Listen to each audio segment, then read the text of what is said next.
day sa ating lahat, people. Ito ngayon ang ating imbento. Ito ang gawa natin.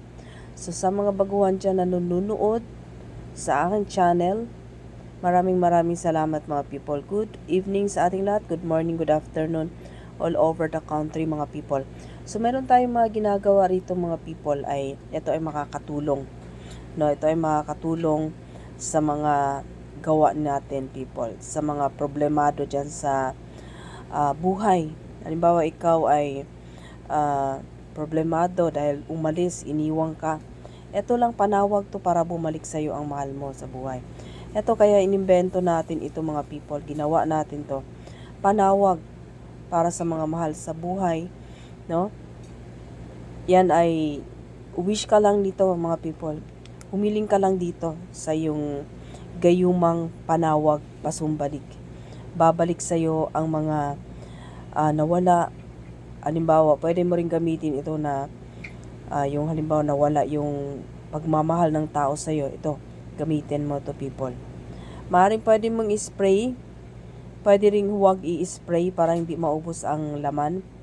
No? Maaaring kahilingan lamang ang gagawin mo rito. No, yan people. Napaka tibay. Simpleng laman pero matibay yan people. Yan, tingnan mo mabuti.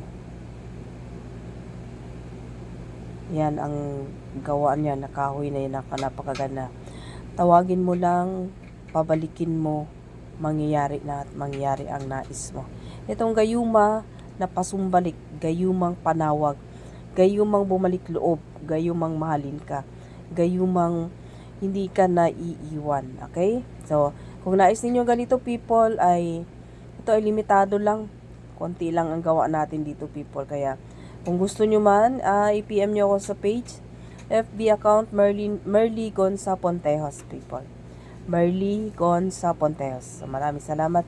Ito ay gayuma panawag, gayum pasumbalik sa mga nawala ng pagmamahal. Babalik at mahalin kang muli. Yan ang pinaka the best. Dahil alam naman natin kadalasan ngayon ay naaakit sa iba, di ba? So yan, i-PM nyo na lang ako people pagka gusto ninyo.